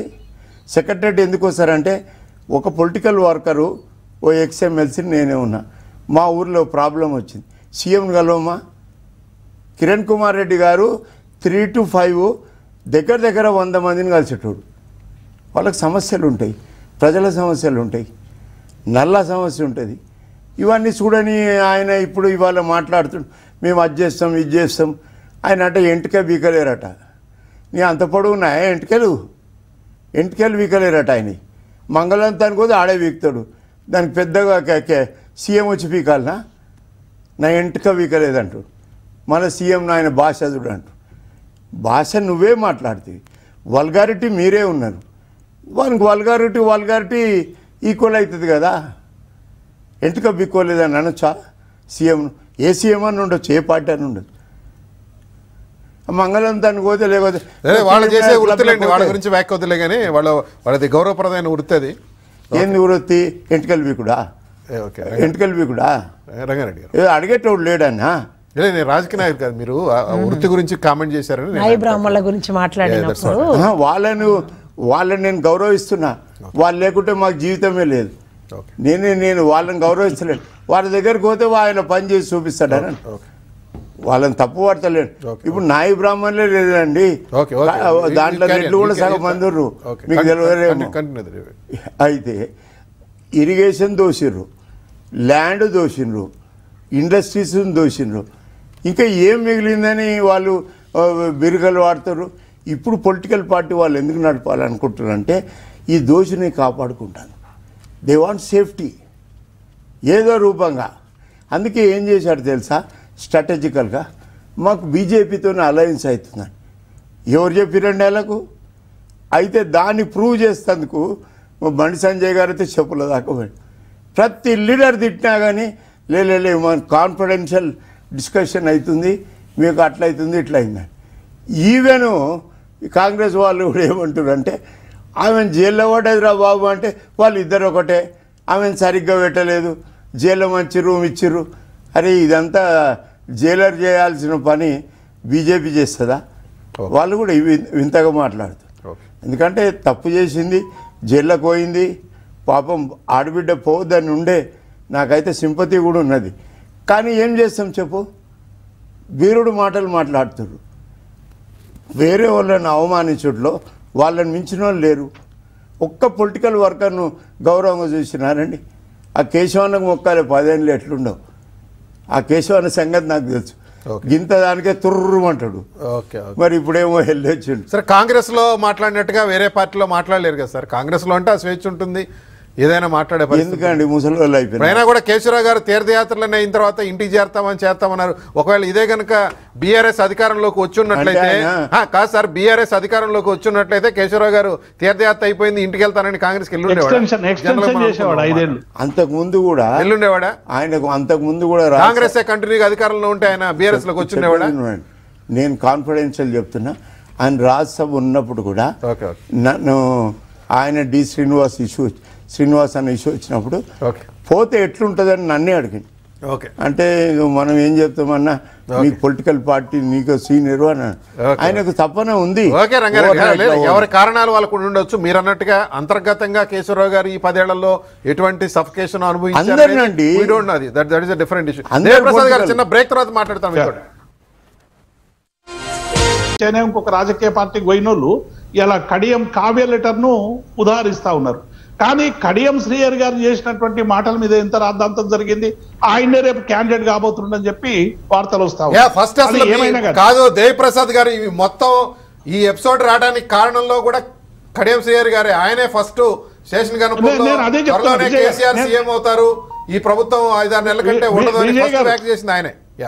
విజయ్ గారు మేము ఎప్పుడు అనలేదు, మాలాంటి వాళ్ళం మేము ఎప్పుడు కూడా అనలేదు. శ్రీహరి గారే వారే అట్లా అంటే అది పార్టీ విధానం కాదని మేము అనేక సందర్భాల్లో దాన్ని కండెమ్ చేసినటువంటి విషయం కూడా మీకు తెలుసు. కాబట్టి ఇవాళ అటువంటి అంత ఎక్స్ట్రీమ్ పోయినటువంటి వాళ్ళు ఇవాళ పోతున్నారంటే దానికి కారణం ఏంది?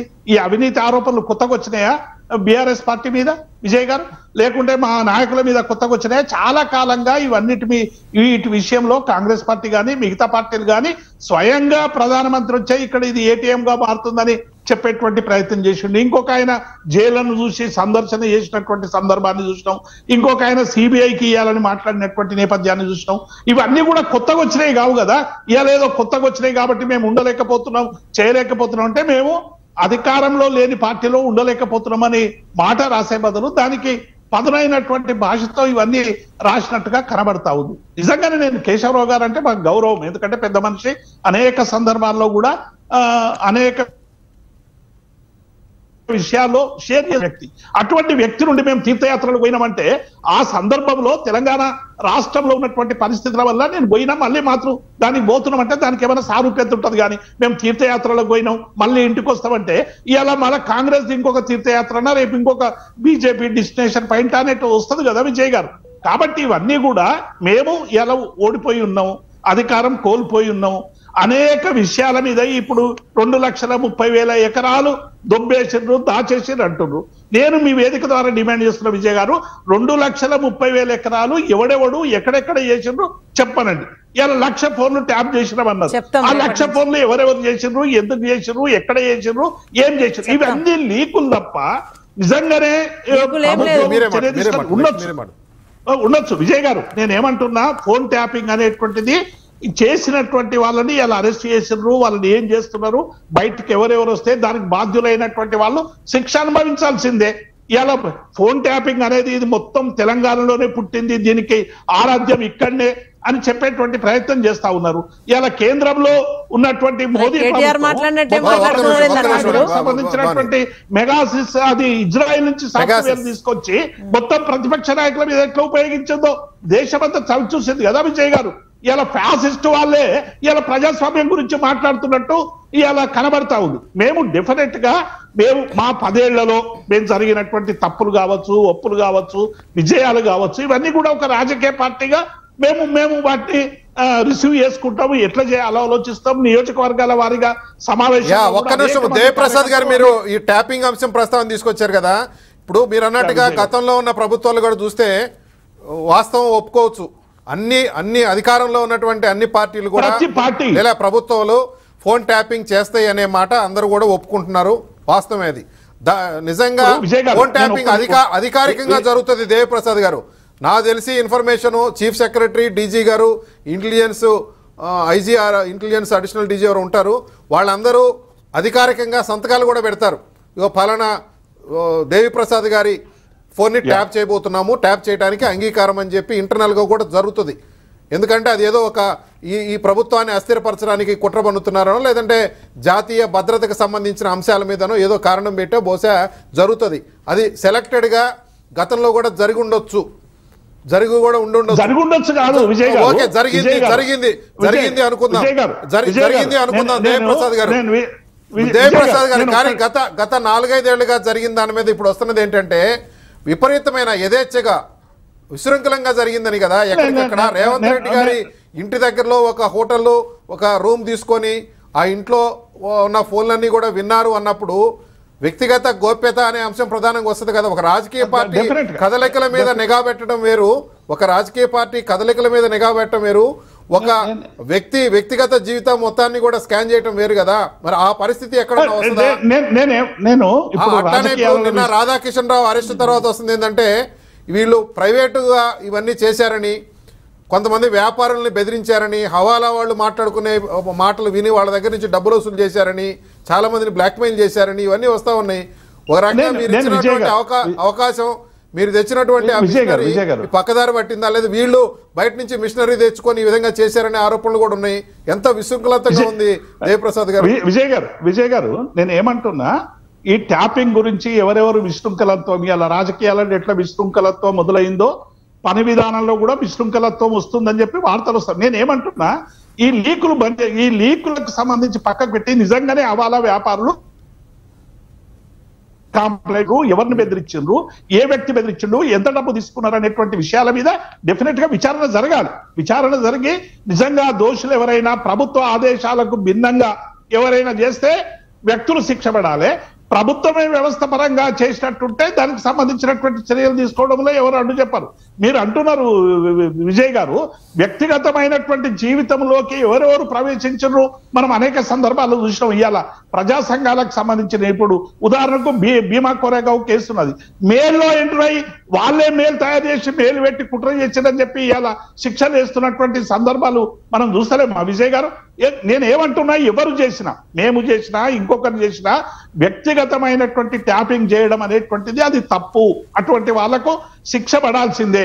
కానీ ఈ శిక్ష పేరు మీద మీరు ఇవాళ విధానాల ఎలక్షన్లు ఏది లోక్సభ ఎలక్షన్లు వస్తా ఉన్నాయి, పార్లమెంట్ ఎలక్షన్లకు వస్తా ఉన్నాయి.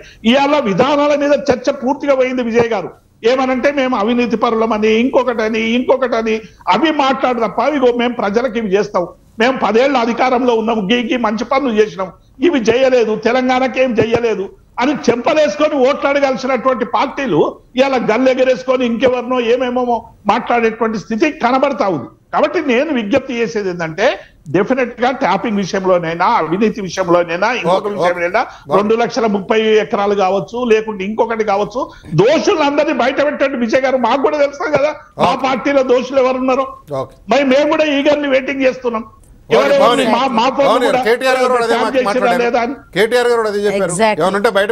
ఎగ్జాక్ట్లీ, బయట పెట్టడం అంటే లీకులు ఇవ్వడం అంటే అది మేము ఇచ్చింది కాదు, పత్రికలు రాస్తా ఉన్నాయి, వాళ్ళ స్టింగ్ ఆపరేషన్స్ వాళ్ళకు ఉంటాయి.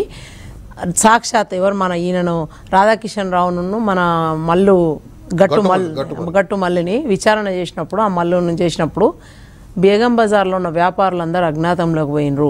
తర్వాత మీ ఆఫీసర్లు కూడా ఇవాళ అజ్ఞాతంలో ఉన్నారు. వీళ్ళందరూ కూడా వాళ్ళ హయాంలో పనిచేసిన వాళ్ళందరూ మరి ఎందుకు వస్తలేరు ముందుకి, విచారణకు ఎందుకు సహకరిస్తలేరు, అదొకటి. తర్వాత అన్నారు 10 ఏళ్లలో ఏం చేయలేదు, ఏం చేసినాం, చెంపలేసుకోవాలంటే 100 సార్లు చెంపలేసుకోవాలి. మీరు చెప్పిన 100 అబద్ధాలు ఒక్కటి కాదు, వరుస పెట్టి చదవమంటే చదువుతాం. మీకు కూడా తెలుసన్నా, ఉద్యమంలో మన ఇద్దరం కూడా కలిసి పనిచేసినాం. We respect you a lot. But ఆ ఫ్యామిలీని క్షమించే పరిస్థితి లేదు. కాంగ్రెస్ వదిలేసినా కూడా తెలంగాణ సమాజం క్షమించదు. నిజంగా మాట్లాడుతూ ఉంటే కేశవరావు గారి గురించి, కడియం శ్రీహరి గారి గురించి కూడా దేవన్న చెప్తా ఉన్నాడు. మరి వాళ్ళు ఎట్లా ఉండి తట్టుకుంటారండి? అవును, తెలంగాణ ప్రయోజనాల కోసం అప్పుడు మీ పార్టీలోకి వచ్చి ఉంటారు. అయినప్పటికీ ఇప్పుడు అవన్నీ జరుగుతున్నాయి చూస్తుంటుంటే, ఇంత గలీజ్గా బయటపడ్డాక కూడా ఆ పార్టీలో ఎట్లా ఉంటారు? అసలు మీరు కూడా ఉంటున్నారు, ఇంకా గ్రేట్గా మీ ఓపికకు మెచ్చుకోవాలి. సరే, అది మీ వ్యక్తిగత విషయము. మేము 1 ఇయర్లోనే పసిగట్టినామన్నా, మీకు తెలుసు.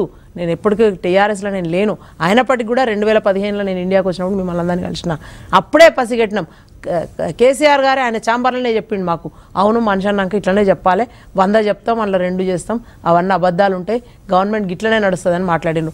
నెక్స్ట్ డే విభేదించి నేను అప్పుడే డిసైడ్ అనుకున్నాను, మళ్ళీ కేసీఆర్ గడపదొక్కలేదు, సెక్రటేరియట్ గడపదొక్కలేదు, అసలు అటు దిక్కు కూడా రాలేదు మేము. అంటే ఏం జరగదు అని 10 ఏళ్లలో వాస్తవంగా ప్రజలు ఏ సమస్యలు కూడా తీరలేదు, ఎవరు కూడా మీ ఇండ్ల పంటి రాలేదు, అడగలేదు. అది మాత్రం మీరు ఒప్పుకున్నా ఒప్పుకోకపోయినా అన్న చెప్పిండ్రు, అది 100% 100% నిజం. మీరు ఎక్కడికి రమ్మన్నా అక్కడికి వచ్చి మాట్లాడతా, ఎన్ని సమస్యలు ఉన్నాయో చూపిస్తాం మేము మీకు. ఏం జరగనట్టు మాట్లాడతారేంది? మీరు జరగలేదా? అవినీతి ధరణి అనేది ఎంత మోసపూరితమైనది. మియాపూర్ భూములు ఏమైనాయి? నవీన్ రావు ఎవరు అసలు? రండి, నా ఇంటి పక్కనే చూపిస్తా. 100 ఎకరాలు కబ్జా పెట్టి విజయవాడలో ఒక ముసలాయన ఉంటారు, బెదిరించుకుంటా మీరు ఎంత విధ్వంసం సృష్టించారో మీకు తెలుసా? విశృంఖలత్వం కాదు, అంతకని ఇంకేదైనా పదం ఉంటే వాడాలి. అన్ఫార్చునేట్లీ ఇప్పుడు ఇంకా వాడలేకపోతున్నాం. మిమ్మల్ని చూస్తూ నిజంగా మీ ప్లేస్లో ఇంకొకరు ఎవరైనా అయ్యి ఉంటే కనుక, టీఆర్ఎస్ నుంచి వచ్చి ఉంటే ఇవాళ ప్యానళ్ళకి ఇవాళ ఉతికి ఆరేస్తుంటుంది. నిజంగా చెప్తున్నా, మళ్ళొక్కసారి చెప్తా ఉన్నా, ఇంకా మాట్లాడలేకపోతున్నా. డెఫినెట్గా బయటికి వస్తాయి రేపటి నుంచి ధరణి ఫైల్స్. మేము చెప్పినాం కదా, ఆ పోర్టల్ని రద్దు చేసేదాకనా, లేకపోతే దాన్ని మళ్ళా పునఃసమీక్ష చేసి మంచిగా చేసేదాకా మేమేమి ఇచ్చిపెట్టము. ప్రజలు కూడా కొంచెం ఓపికతో ఉండండి. మీరు కూడా ఈ ల్యాండ్స్ కి సంబంధించి, బిల్డింగ్ పర్మిషన్లకు సంబంధించి అన్ని ఆపెట్టి పైకి 2,500 కోట్లు కప్పం కట్టారు, అందరినీ పిలుచుకొని డబ్బు వసూలు చేస్తున్నారు, పార్లమెంట్ ఎన్నికలకు డబ్బులు పంపాలి, అది కూడా ప్రూవ్ చేయమని చెప్తున్నాం, అది కూడా ప్రూవ్ చేయమని చెప్తా ఉన్నాం. మా దగ్గర ఇప్పుడు ఖజానా ఇక డబ్బులు లేకనే మాకు వచ్చే 15th ఫైనాన్స్ కమిషన్ నిధులు ఇవ్వమని ఫస్ట్ ముఖ్యమంత్రి గారు ప్రమాణ స్వీకారం చేసుకోగానే 2,228 కోట్లు మాకు రావాలి అని చెప్పి ఫస్ట్ పోయి అడిగినరు. ఆయన అక్కడ కలిసిండ్రు నడ్డా గారిని, మా ప్రధానమంత్రి గారిని. మేము అడుగుతా ఉంటే ఆ డబ్బులే మా దగ్గర ఉంటే ఆ సకదనం ఇక్కడనే చేస్తాం కదా, ఎవరికో ఎందుకు ఇస్తాము? ఇది నేను చెప్తా ఉన్నా కదా, అవి మీరు చేసేటి అవి ఆరోపణలు, ప్రూవ్ చేయండి అంటున్నాం. దాన్ని ప్రూవ్ చేయండి. మేము చెప్పేది ఏవైతున్నాయో ఇప్పుడు మీరు లీకులు అంటున్నారు కదా, we are going to prove them. చెప్తున్నారు ట్యాపింగ్ విషయంలో మీరు ఎవరన్నా పట్టుకోండి చేయండి అని చెప్పి అన్ని ప్రూవ్ ఎందుకు ఎవరినైనా పట్టుకోండి అనలే ఆయన. మీరు నిన్న కేటీఆర్ గారు స్టేట్మెంట్ విన్నారా? లంగాల లుచ్చాల లఫంగలై కొంతమంది ట్యాప్ చేసినామని మాట్లాడిన దేవన్నా, మీరు వినలేదేమో. మీ కేటీఆర్ నిన్నటి సభల మాట్లాడినరా లేదా? మీరు ప్లే చేసుకోండి. ఒక్కరిద్దరు చేస్తారు చాలా నేరం. ఎట్లా చేస్తారండి? ప్రైవసీ అది ఉండదా? ఇంకా వ్యక్తిగత స్వేచ్ఛ ఉండదా వ్యక్తులకి? ఎట్లుంటుందండి? మీ ఫోన్ అంటే మీరు చెప్తారు నాకు ఫోన్ ట్యాపింగ్తో సంబంధం లేదు, నేను నార్మల్ కాలే మాట్లాడినా, నేను వాయిస్ కాల్ మాట్లాడలేదు. Devanna has got nothing to do with కావచ్చు. కానీ చాలా మంది ఉన్నాం, మనమందరం ఉన్నాము. ఇమాజిన్ మీ ఫోన్ ట్యాప్ అయిందంటే మీకేం ప్రాబ్లం అనిపించదా? ఈ విషయం మేము 2017 నుంచి 18 నుంచి చెప్తానే ఉన్నాము. చాలా వరకు అందరు అట్లా చేసే కదా. కోదండరాం సార్ ఏం నేరం చేసిండండి? మీరేం నేరాలు ఘోరాలు చేయలేనట్టు మీకేం బాధ అనిపిస్తలేదా? సార్ ఇంటి తలుపులు బద్దలు కొట్టి సార్ను పొద్దున పట్టుకొని వస్తుంటే మీకేం అనిపించలేదా? ఎట్లా కాపురం చేసిండండి మీరు? అందులో ఎట్లున్నారండి టీఆర్ఎస్ పార్టీలా? మేము అడుగుతా ఉన్నాము. ఉద్యమంలో ఒక ఎత్తు అంత కేసీఆర్కు ధీటుగా, కేసీఆర్కు సాటిగా ఆయన కూడా ఉండి పోరాడినప్పుడు ఆయన ఇంటి తలుపులు వలగొడుతుంటే రేపు అదే పరిస్థితి మీకు వస్తే మేమందరం ఇది స్మెల్ చేసినాము, అది రాబోతుంది అందరికీ కూడా అని చెప్పి పక్కకు వచ్చినాము. కాకపోతే ఇప్పుడు తెలుసుకొని పెద్దలందరూ ఇప్పుడు బయటకు వస్తున్నారు. వాళ్ళందరూ అర్థమవుతా ఉంది ఇప్పటికీ. అంటే కించిత్తు గౌరవం కూడా లేని పార్టీలా ఎట్లా ఉంటామని డిసైడ్ అయిపోయి బయటికి వస్తున్నారు. ఓడిపోయినా సరే ఆత్మవిమర్శ చేసుకోరా, పునఃపరిశీలన చేసుకోరా? మీకున్నది ఆ బాధ, అరే ఎట్లా ఓడిపోతుంది, ఇదంతా కూడా మళ్ళీ నిర్మాణం చేసుకోవాలి, మంచి చేయాలని మీకున్నది. కానీ మీది కూడా ఏం నడవదు అన్ఫార్చునేట్లీ. మీ సూచనలు ఆయన వినరు. కేసీఆర్ గారిని ఎన్నిసార్లు కలిసినన్నా మీరు చెప్పండి? ఇప్పుడు ఈ మధ్యకాలంలో చెప్తే మీరు ఏమైనా చెప్తే ఆయన వింటారా? ఎన్నడన్నా ఏ మాట వినరు ఆయన. మొత్తం నేనే చేస్తా అంటాడు. కాళేశ్వరం విషయంలో కూడా ఆయనే చేసిండు. మొత్తం నేనే డిపిఆర్, నేనే ఇంజనీరు, నేనే నిర్వహణ చేస్తా, నేనే మేనేజ్ చేస్తాను. ఏమైంది? ఆగిపోయింది. అదే జరిగింది అన్ని దగ్గరలలో కూడా అంతే. మేము మేము మేము మా కుటుంబము మా ప్రమేయం అని చెప్పిన బంధుప్రీతి, పిల్లల మీద ప్రేమ, ఇవన్నీ కూడా ఆయన అడ్డుకున్నాయి. ఇలా ధృతరాష్ట్రుడికి ఏమైందండి? కొడుకులు పుట్టారటంతు నేడుతూ రవివేకులు. మనం మొన్ననే అనుకున్నాం కదా, కొడుకులు పుట్టరే కౌరవేంద్ర. అట్లాంటి కొడుకు ఒక్కడు పుట్టిండు కేటీఆర్. సరిపోదా? కేసీఆర్ పతనానికి బిగ్గెస్ట్ కారణం కేటీఆర్. దాని తర్వాత మిగతా వాళ్ళందరూ ఇక అల్లుడు, హరీష్ రావు బిడ్డే, ఇంకొక ఆయన నవీన్ రావు. మీరు కూడా ఫ్యామిలీని టార్గెట్ చేద్దామనే ఫ్యామిలీలో వాళ్ళందరినీ కూడా డిస్టర్బ్ చేయడం ద్వారా వాళ్ళే కదా. ఇప్పుడు మేము లిక్కర్ స్కామ్ తోనో మనీ లాండరింగ్ తోనో మాకు సంబంధమే లేదు. ఆమె ఊహింది. తర్వాత ఇప్పుడు ఫోన్ ట్యాపింగ్ అనేది తర్వాత వచ్చిన అంశము. అదే అందులో కొడుకు పోతాడు. చెప్తున్నా కదా, ఒకరికొకరు అందరూ శివుడాజ్ఞ లేని చీమైన గుట్టదు అన్నట్టుగా కేసీఆర్ కనుసైగా, తర్వాత ఆయన పక్కకు తప్పుకున్నాక ఇప్పుడు కేటీఆర్ కనుసైగా అవి లేనిది ఏం నడవవు అక్కడ పార్టీలో. అవన్నీ కూడా వాళ్ళ ఆదేశానుసారమే జరిగింది, వాళ్ళు ఆదేశించినట్టుగానే జరిగింది. మరి ఇంత మనం మాట్లాడుకుంటున్నాం కడియం శ్రీహరి గారి గురించి కూడా. కాంగ్రెస్ పార్టీ ఉండనే ఉండదు పార్లమెంట్ ఎలక్షన్స్ తర్వాత అన్నారు. ఇప్పుడు ఏం జరిగింది? కడియం శ్రీహరి గారే పార్టీలోకి వస్తున్నారు. అంటే మనం అనుకున్నాయన్నీ అనుకున్నట్టు జరగవన్నా, అప్పుడప్పుడు జరుగుతాయి. దేవన్నకు చెప్పడం నేను కొంచెం అన్ఫార్చునేట్లీ బాగా బర్స్ట్ అయిన గట్టిగా మాట్లాడుంటానా, but still I've got the same respect. ఆ రోజు ఎట్లా చూస్తున్నాం మిమ్మల్ని, ఈ రోజు కూడా అట్లా. ఓకే వ్యక్తులుగా కదా మీరు మాట్లాడేది, మీరు ఆ పార్టీలకు రిప్రజెంట్ చేస్తా ఉన్నారు కాబట్టి. జ్యోత్స్న గారు చిన్న బ్రేక్ తర్వాత మాట్లాడతాను మీతోటి. జ్యోత్స్న గారు, టెలిఫోన్ ట్యాపింగ్కి సంబంధించిన అంశం చాలా కీలకంగా ప్రతిరోజు పతా శీర్షికల్లో వస్తూ ఉంది. ఈ లీకులు బంద్ చేయండి, ఏమైనా ఉంటే చర్యలు తీసుకోండి, ఇటువంటి మాటలు కేటీఆర్ గారు కానీ దేవప్రసాద్ గారు కానీ మాట్లాడుతూ ఉన్నాయి. ఇందా ప్రస్తావించినట్టుగా గతంలో కూడా ప్రభుత్వాలు ఫోన్లు ట్యాప్ చేసేవి, ఈవెన్ మీడియా పర్సన్స్కి సంబంధించి కూడా ట్యాప్ చేసేవనే మాట మేమందరం విన్నాం.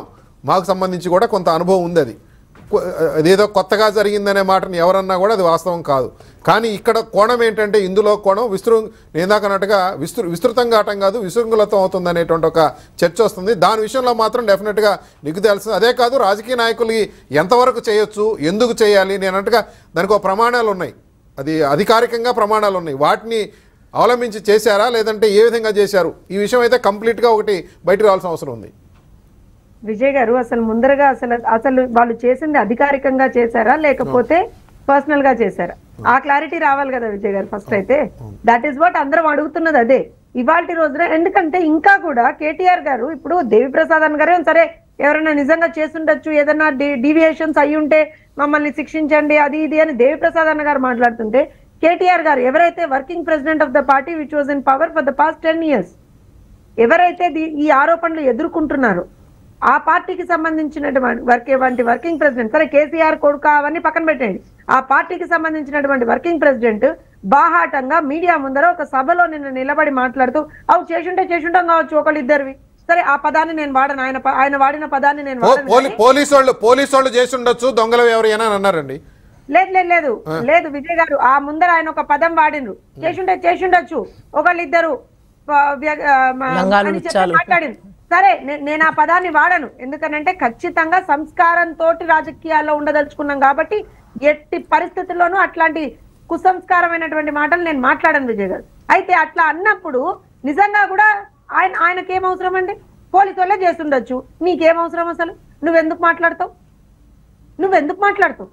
నిన్ను అడిగిండు ఎవడన్నా కేటీఆర్ చేసిండని అన్నాడా ఎవడన్నా? అనలే కదా, మరి నువ్వెందుకు మాట్లాడతావు? గుమ్మడికాయ దొంగంటే భుజాలు ఎందుకు దడుకుంటున్నావు? ఇవాళ ఈ విషయం ఎందుకు ఇంత ఎక్కువగా మాట్లాడాల్సి వస్తుందంటే విజయ్ గారు, వీళ్ళు గత 10 సంవత్సరాల్లో చేసినటువంటి ఒక విధ్వంసం, విశృంఖలత్వం అంటారు చూసినా, ఇందాక భవానీ గారు చెప్పినట్టుగా దానికి అసలు ఒక అడ్డు లేకుండే కదా 10 సంవత్సరాల నుంచి కూడా అదే చూసాం కదా. వాళ్ళు ఇవాళ రోజున వాళ్ళు ఏదైతే ఒక ప్రెసిడెంట్ ని సెట్ చేసింది అంటారు చూసారా, ఒక సాంప్రదాయాన్ని సెట్ చేసింది వీళ్ళు 10 సంవత్సరాలుగా. ఏంటిది అని అంటే, ఎవరు మాట్లాడినా, ప్రతిపక్షాల నుంచి ఎవరు మాట్లాడినా వాళ్ళ మీద దాడులు చేయాలి, వాళ్ళని కేసులలో ఇరికించాలి, వాళ్ళని జైల్లోకి పంపించాలి, ధర్నా చౌక్ లాంటి దాన్ని ఎత్తేయాలి. ఎవరు కూడా ఎక్కడ కూడా వాళ్ళ మాట వినపడకూడదు, ఎవ్వరు వాళ్ళ మాట వినిపించేటువంటి ఒక ప్రసక్తి రాకూడదు.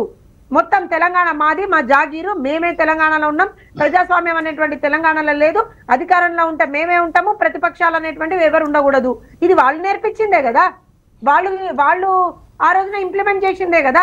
ఇవాళ ప్రాబబ్లీ మరి నిజంగా కూడా కాంగ్రెస్ కూడా అది ఎందుకు ఇంప్లిమెంట్ చేస్తుందో నాకు తెలియదు, కానీ మరి వాళ్ళు కూడా అదే ఇంప్లిమెంట్ చేయదలుచుకుంటున్నారేమో. నేను ఇందాక అందుకే అన్నా కదా విజయ్ గారు, ఏ విద్య అయితే కేసీఆర్ నేర్పించిండో అదే విద్య ఇవాళ మరి కాంగ్రెస్ ఏమైనా ఫాలో అవుతున్నది కావచ్చు. సరే ఇక్కడ ఇవన్నీ పక్కన పెట్టేస్తే వీళ్ళు ఇవాళ ఇది ఒక అంశం మాత్రమే, ఫోన్ ట్యాపింగ్ అనేటువంటిది ఒక అంశం మాత్రమే విజయ్ గారు.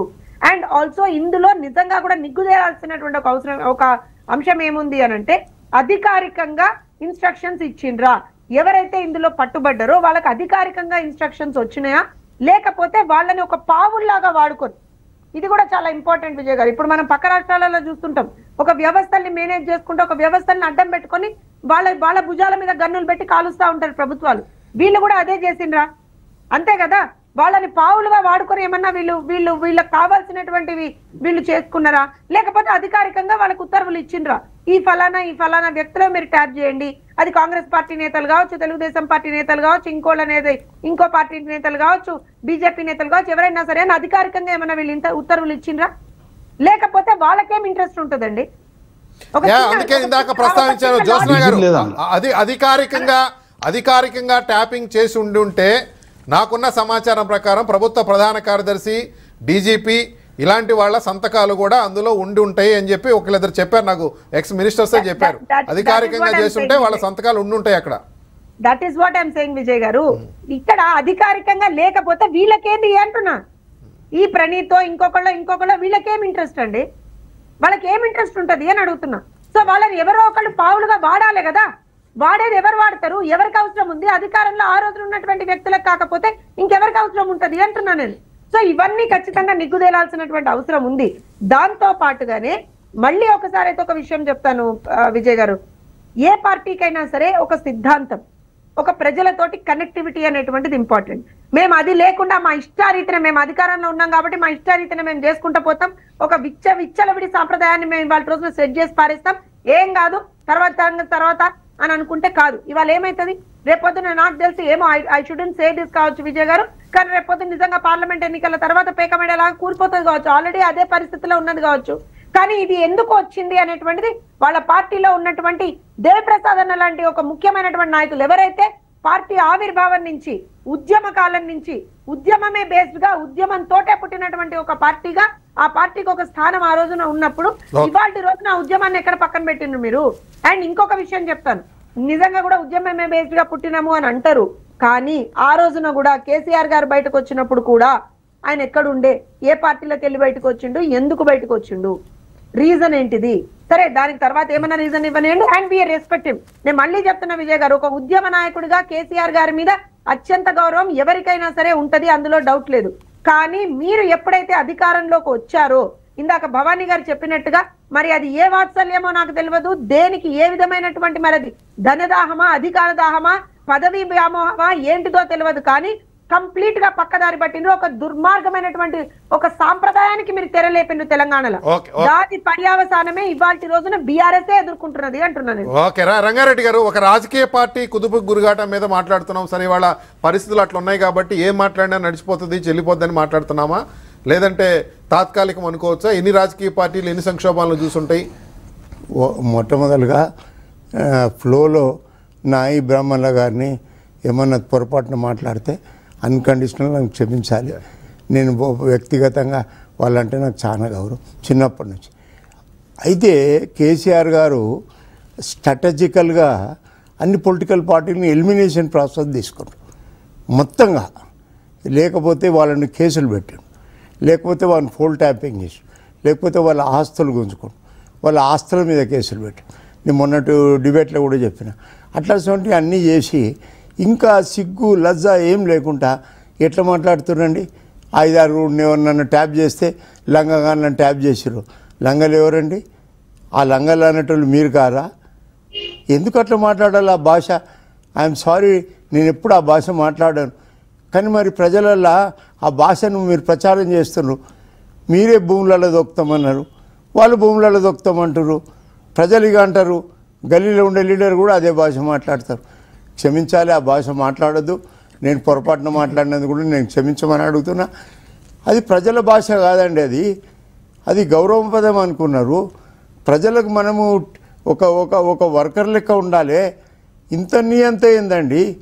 అరే ఏమో ఈ నియంత వల్లనే ఇంత ఉద్యమాలు వచ్చినాయేమో అని అనిపిస్తుంది నాకు. అసలు నువ్వు తెలంగాణ ఉద్యమం కూడా నువ్వు ఉద్దేశపూర్వకంగా చేయలేదు, కానీ తెలంగాణ ప్రజలు తెలంగాణ నాయకులు ఏమనుకున్నారంటే మంచోడో చెడ్డోడో మనకు ముందలా నడుస్తుండు కదా, నడవని అన్నారు. దాన్ని నువ్వు అడ్వాంటేజ్ తీసుకొని నీ సొంతంగా వాడుకున్నావు. ఇది ఎప్పటికీ మంచి పద్ధతి కాదు.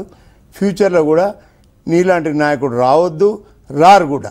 కాదు మీరు పార్టీని అసలు లేకుండా చేయటమో లేదా నిర్వీర్యమో అట్లా అవుద్దని అనుకుంటున్నారా ఒక రాజకీయ? ఎందుకే చెప్పాను, మేము సుదీర్ఘకాలంగా రాజకీయాలు చూశారు కదా మీరు.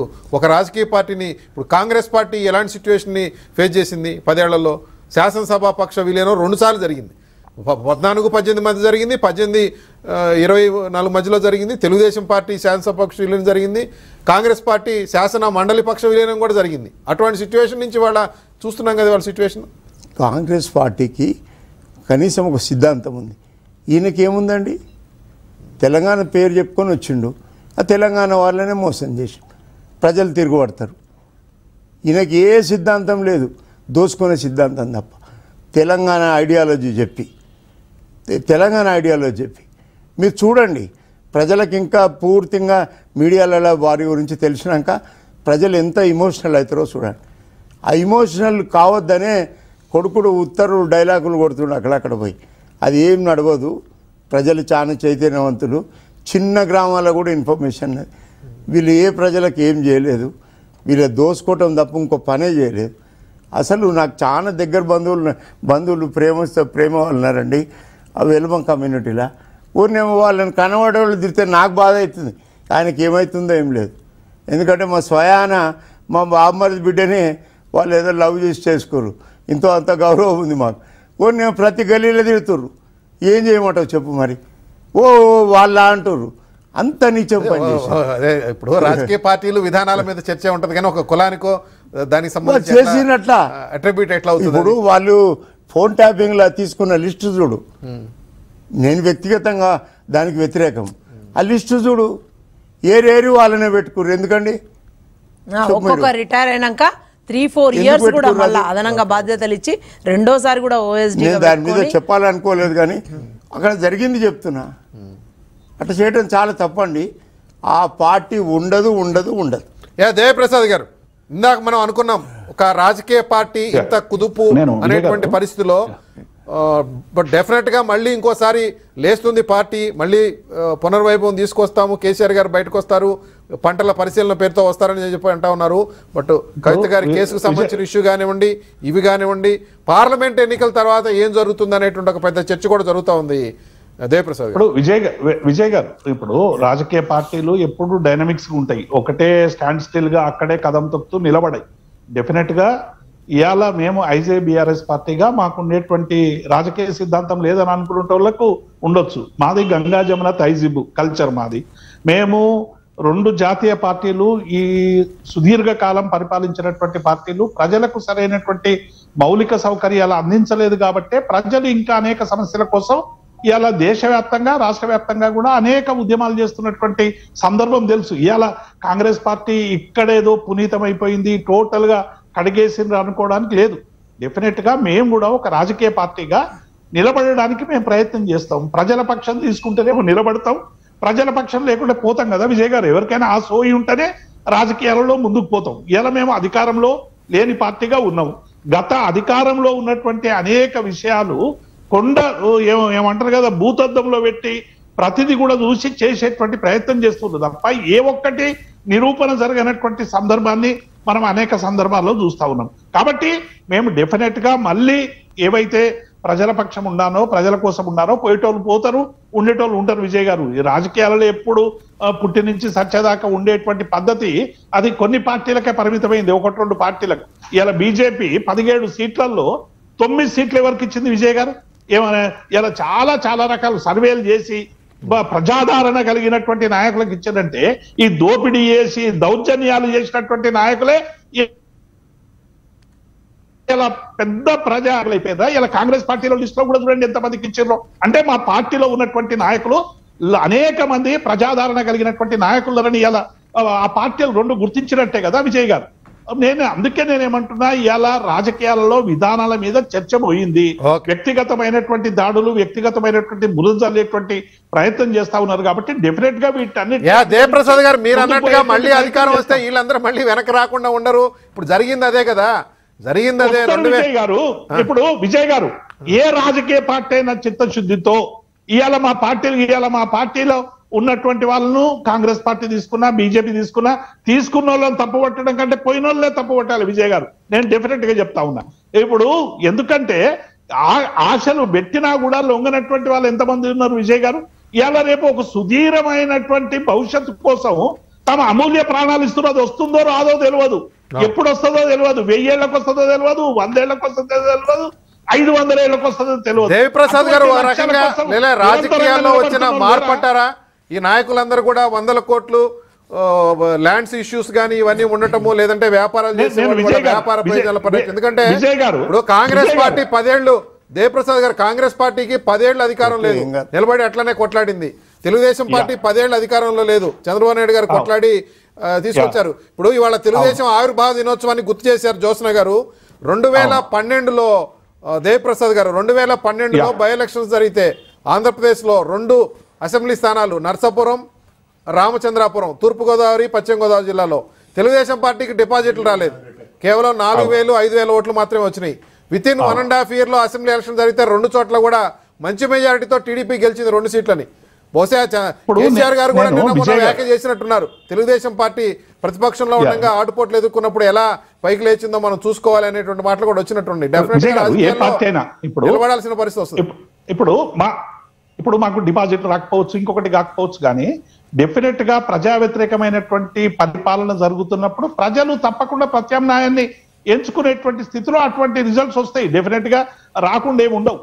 నేను ఏం చెప్తా ఉన్నా అంటే, డెఫినెట్ గా ఒక రాజకీయ పార్టీ ప్రజల కోసం, ప్రజల ఆకాంక్షల కోసం చేసిన తప్పులు ఏమైనా ఉంటే సరిదిద్దుకొని మళ్ళీ నిర్మాణం చేసి ప్రజల పక్షంతో కమిట్మెంట్ తో పనిచేస్తే డెఫినెట్ గా అద్భుతమైనటువంటి విజయాలు వస్తాయి. అంటే నాయకత్వానికి సంబంధించి ఏమన్నా, నాయకత్వం యొక్క వైఖరి, ధోరణి, దానికి సంబంధించిన ఇష్యూస్ ఏమైనా ఉంటాయి? ఎందుకంటే టార్గెట్ అంతా కేసీఆర్ గారి మీద టార్గెట్ చేస్తే విపక్షాలని. ఇప్పుడు విజయ్ గారు, కాంగ్రెస్ పార్టీకేమో రాష్ట్రంలో ఏదైనా తప్పు జరిగితే అది మా జాతీయ పార్టీ కదా వాళ్ళు చేసిరని చెప్పుకునేటువంటి ఒక వెసులుబాటు కాంగ్రెస్ పార్టీలో బీజేపీలో ఉంటది.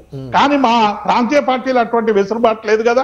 మంచికైనా చెడ్డకైనా రాజకీయ నాయకత్వమే అధినాయకత్వమే దాన్ని స్వీకరించాలి. అది చెడైనా మంచైనా విజయాలైనా అపజయాలైనా అన్నిటికి కూడా బాధ్యత వహించాలి. తప్పకుండా మా పార్టీ అట్లా దేవప్రసాద్ గారు దీన్ని ఏ విధంగా అడ్డుకోగలుగుతారు?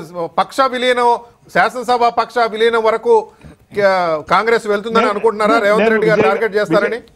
విజయ్ గారు రేవంత్ రెడ్డి టార్గెట్ చేసినా ఇంకెవరు టార్గెట్ చేసినా నాకున్నటువంటి సమాచారం మేరకు 2/3 విలీనం అనేటువంటిది సమస్య లేదు విజయ్ గారు.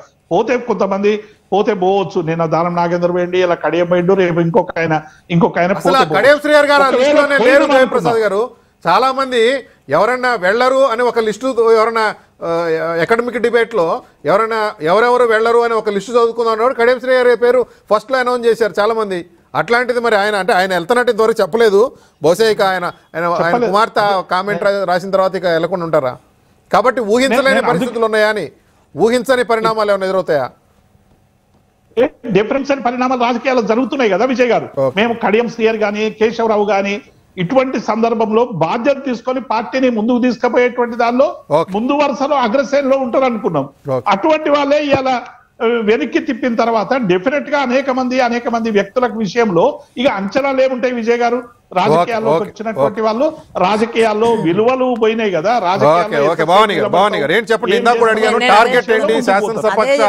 విలీనం వైపు అనుకుంటున్నారా? అంత నంబర్ సాధ్యమైతే అది చెప్పే కన్నా ముందు దేవన్న గారు ఇప్పటి కూడా మళ్ళా చెప్తా ఉన్నా, కేసీఆర్ అంటే మీరంటే ఇప్పటికీ అదే రెస్పెక్ట్ ఉంది. కవిత అరెస్ట్ అయినా సరే కేసీఆర్ గారు ఇంతవరకు ఏం మాట్లాడలేదు. అంటే తప్పు చేస్తే తన బిడ్డైనా అనే శిక్షిస్తా, తన చట్టానికి అతీతులు గారని మాట్లాడింది కదా, ఉపేక్షించను అని. దానికి నిజంగా కేసీఆర్ గారు కట్టుబడి ఉన్నట్టున్నారు. అదొకటి పక్కన పెడితే ఇందాక జ్యోత్స్న గారు గుర్తు చేసిండ్రు చక్కటి పాయింట్స్. మేము మీతో పాటు ఉద్యమం చేసినామన్నా, అక్కడున్న జ్యోత్స్న అయినా నేనైనా మేమందరం కూడా ఉద్యమం చేసి మళ్ళా 10 ఏళ్ళు మళ్ళా మేము ఉద్యమమే చేసినాము. అంటే మిమ్మల్ని దించడానికి మేము ఉద్యమం అని ఎందుకు చెప్తున్నామంటే, ధర్నా చౌక్ ఎత్తేసిండ్రు మీరు. ఉమ్మడి పాలన గురించి ఇందాక చంద్రబాబు నాయుడు గురించి, కిరణ్ కుమార్ రెడ్డి గారి గురించి మీరు అందరు మాట్లాడుతూ ఉన్నారు. వాళ్ళు కనుక నిజంగానే ఇట్లా తొక్కి పెట్టాలనుకుంటే ఇవాళ తెలంగాణ వచ్చేదా? మీకు కూడా తెలుసు ఎంత స్వేచ్ఛగా మనం ధర్నాలు చేసినాం, ఎన్ని మిలియన్ మార్చ్ చేసినాం, సాగరహారం చేసినాం, చెలో అసెంబ్లీ, ఇన్ని ఎట్లా చేయగలిగినాం చెప్పండి? మీరు వచ్చిన తర్వాత ధర్నా ఒక్క నిమిషం అన్న అయిపోయింది, మీ టైంలో నేను మాట్లాడలేదు. మీరు వచ్చిన తర్వాత అన్న ఒకటి స్ట్రైట్ పాయింట్ అన్న, ఉపోద్ఘాతం లేదు. కోదండరామ్ సార్ ఇంటి తలుపులు వలగొట్టి కోదండరామ్ సార్ లిఫ్ట్ చేయడం మీరు సమర్థిస్తారా? అదొకటి. ధర్నా చౌక్ ను మీ నాయకుడు ఎత్తేయడం మీరు సమర్థిస్తారా? ఆడ మనుషులమైనా సరే అదే జ్యోత్స్న, నేను ఇదే భవానీ రెడ్డి ఆగండి అన్న, హైకోర్టు చుట్టూ తిరిగినాం మేము ధర్నా చౌక్ ని పునరుద్ధరించడానికి. ఎస్, ఇది మా విజయం, సమిష్టి విజయం. అక్కడ ఉన్న జ్యోత్స్న గారికి చెందుతుంది, నాకు చెందుతుంది. మేము వచ్చిన గవర్నమెంట్ అంటే తెలంగాణ కోసం ఇన్నేళ్లు కొట్లాడి తరాలు, మా నాయన తరం తాతరం, మేము మాత్రం కొట్లాడినాక కూడా వచ్చిన తెలంగాణ అలా మీరు ప్రస్తావన చేయకండి అన్న, ప్లీజ్ ప్లీజ్ ప్లీజ్. నేను చెప్పిన ముందే ఐ రెస్పెక్ట్ యూ లాట్. నేను చెప్తా ఉన్నా, మళ్ళా కూడా చెప్తా ఉన్నా, మీ స్టాండ్ చెప్పండి. ఈ 2-3 క్వశ్చన్స్ అడిగిన కదా, దానికి మీరు ఇప్పుడు ధర్నా చౌక్ కోసం మేము అంతా మళ్ళా తెచ్చుకోవాలన్నా, ఎర్రమంజిల్ ఆపాలన్నా, మేము కోర్టుకు పోయి ఆపాలన్నా, సెక్రటేరియట్ కూర్చోడం ఆపాలన్నా, అసెంబ్లీ ఆపాలన్నా, ఎన్ని పోరాటాలన్నా ఎన్ని చేసినాం మీరు వచ్చిన తర్వాత కూడా మళ్ళా తెలంగాణ కంటే ఎక్కువ కూడా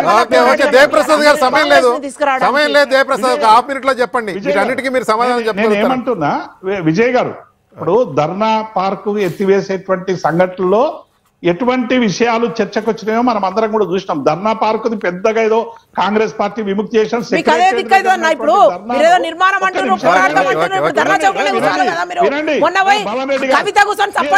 పాట పాడింది ధర్నా చౌక్ లోనే.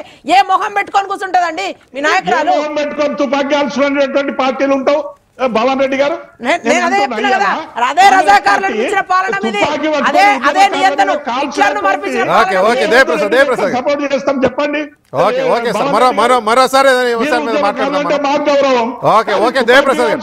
తుపాకీ ఉద్యమకారుల మీద ఎక్కువ పెట్టినటువంటి రేవంత్ రెడ్డి చెప్పండి. మరోసారి మాట్లాడదాం మిగతా అంశాల మీద. థ్యాంక్ యూ దేవప్రసాద్ గారు. ఓకే థ్యాంక్ యూ దేవప్రసాద్ గారు, జ్యోత్స్న గారు, భవానీ రెడ్డి గారు, మాఘరంగారెడ్డి గారు చర్చలో పాల్గొన్నందుకు. ఇది రోజు న్యూస్ కేంద్రం.